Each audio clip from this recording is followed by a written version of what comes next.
मैंने साधना कैसे शुरू की।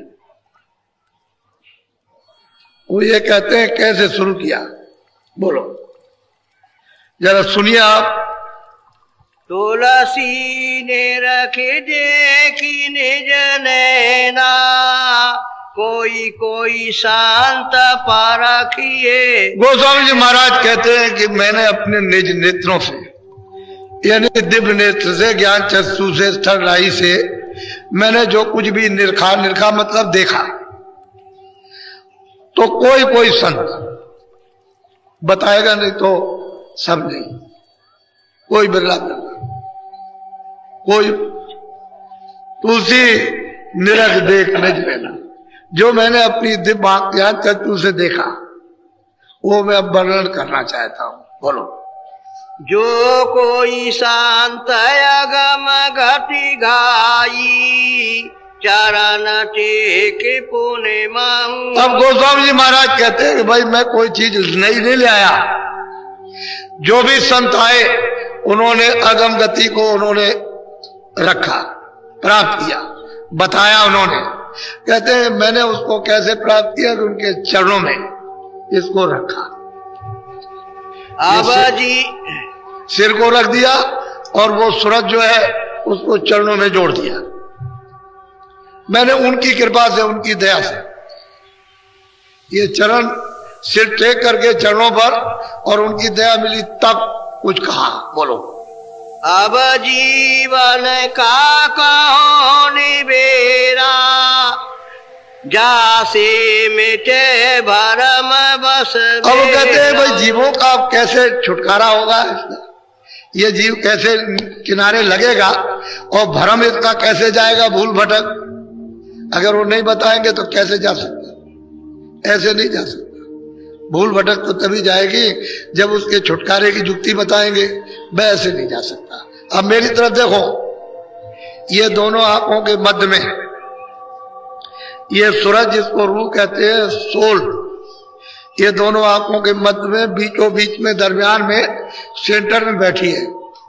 ये है शरीर का, इधर देखो इसकी शरीर की सीमा, इधर देखिए, और उधर में है स्वर्ग का नाका,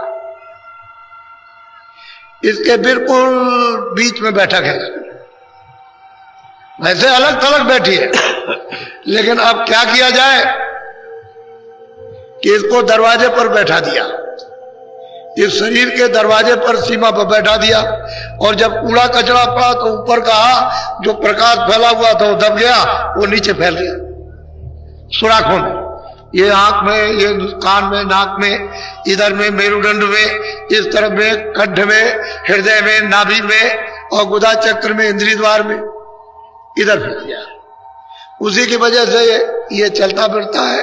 अगर प्रकाश सिमट जाए तो इधर कुछ नहीं, इस तरह। तो बीचों बीच में यानी दरवाजे पे बैठी हुई, लेकिन दरवाजे के बाहर।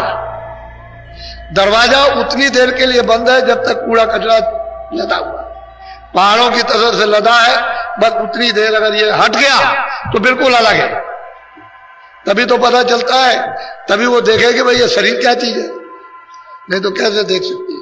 तो इन जीवों का छुटकारा, निपटारा किस तरह से मृतलोक से होगा, इनका भ्रम कैसे जाए, क्यों तो भ्रम में फंसे हुए। वहां मिल जाएगा, वहां मिलेगा, वहां मिलेगा, इधर उधर कहीं कुछ नहीं मिल रहा। वो तो दरवाजा घाट तो यहाँ है, हरि का घाट, वो तो हरि की वो पौड़ी तो इधर है, और आप इधर उधर ढूंढ रहे, इधर कहीं भी नहीं मिलेगी किसी जगह, पूरब पश्चिम में। वो तो यहीं पर आपको आना, क्योंकि यहाँ निज नेत्र ज्ञान चक्षु मिले, तो यहाँ ये बाहर तो है नहीं, बाहर तो ये चर्म आंखें हैं, तो ये बाहर से क्या है, तो ये देख रही है सब कुछ, उसको नहीं देख सकती ना उसकी रचना को देख सकती। बोलो। जब अब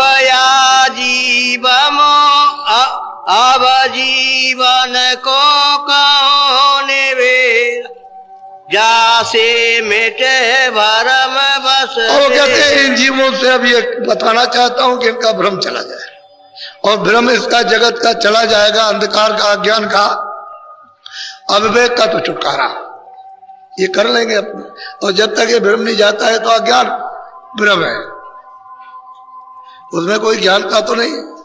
वो तो अज्ञान में इतने जीव बेचारे मोह ममता में, काम में, क्रोध में, सब में फंसे पड़े हुए, और फिर ये लदे हुए बोझे से।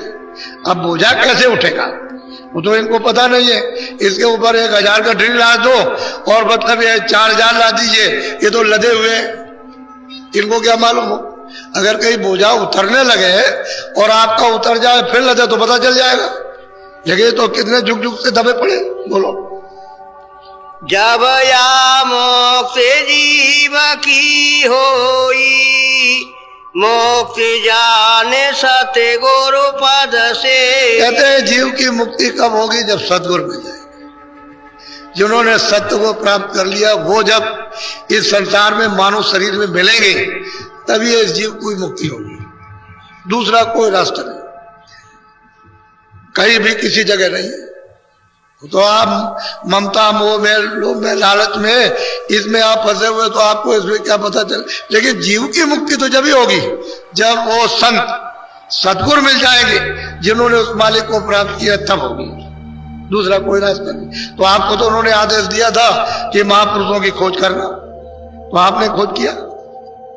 उसी रामायण में लिखा है कि भाई खोज करना, खोज करना, खोज करना, लेकिन कहीं नहीं खोज किया, फंस गए सब, इसी भ्रम में फंस गए। तो अब जीव की कैसे गति होगी? ये तो सीधा जा रहा, रास्ता खुल गया 4 खानों का, 84 लक्ष्योनियों का, बिल्कुल नीचे सीधा खुला पड़ा हुआ है, बस सीधा चला जाएगा, किसी को पता भी नहीं चलेगा। तुम कहते रहोगे कि मेरा बच्चा, मेरी बच्ची, और मेरा धन, और मेरा राज, मेरा पाठ। अरे बच्चा, तेरा यहाँ कुछ नहीं है, यही तेरा नहीं जिसमें तू बैठा हुआ, यही किराए का मकान है, थोड़े दिन के लिए आपको मिला है, उसने आपको दे दिया ये कहकर मैं तुमको सब अधिकार देता हूं। तो अधिकार उसने पाप पुण्य के दे दिए, और उसने कहा देखो भाई ये भी अधिकार देता हूं कि जीवात्मा को जगा के वापस अपने घर में पहुंचाओ प्रभु के पास। तो आपने तो अपने अधिकार का उपयोग किया नहीं, भाई इस भ्रम में फंस गया। बोलो, सत्य गुरु संत कंज में वासा, सूरत लाई जो। अब वो कहते हैं नीलगिर पर्वत है, वहां कहते हैं कंज, श्याम कंज, यानी श्याम सफेदी। कहते हैं वहां सतगुरु का वासा है। कहते हैं अगर कोई सूरत वहां ले चले, ला करके नीलगिर पर्वत पर पहुंचा दे, तो इसका मतलब ये कि हो गया किनारा, किनारे पर आ गया। जब तक इस बैठक में, जब तक महापुरुष नहीं मिलता है और उसकी जरूरत वहां बैठक नहीं बनाती है, तब तक मतलब वो नहीं मिलेगा, तो आप कैसे पहुंचोगे? वो तो नीलगिर श्याम का, कहते हैं वहां सतगुरु का द्वार है, दरवाजा है, और वहीं से तो उसे सब कुछ मिलेगा।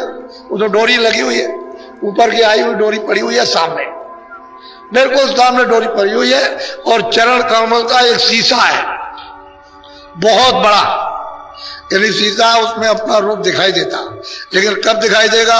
जब ये कूड़ा कचरा हट जाएगा और उसको देखेगी, तब वो कहेगी अरे भाई मैं तो अरूप हूं, मेरा रूप तो सच्चित आनंद स्वरूप है, यहां ऐसा रूप किसी का नहीं। इतनी ये सूरत, ये जीवात्मा इतनी सुंदर, इतनी खूबसूरत है कि जिसका वर्णन नहीं हो सकता। कहते हैं उधर जो आएगा वो नीलगिर पर्वत पर, और वो श्यामकंद जिस गुरु की वहां बैठक है वो आएगा, तब इसका छुटकारा वहां होगा, ऐसे नहीं हो सकता। बोलो,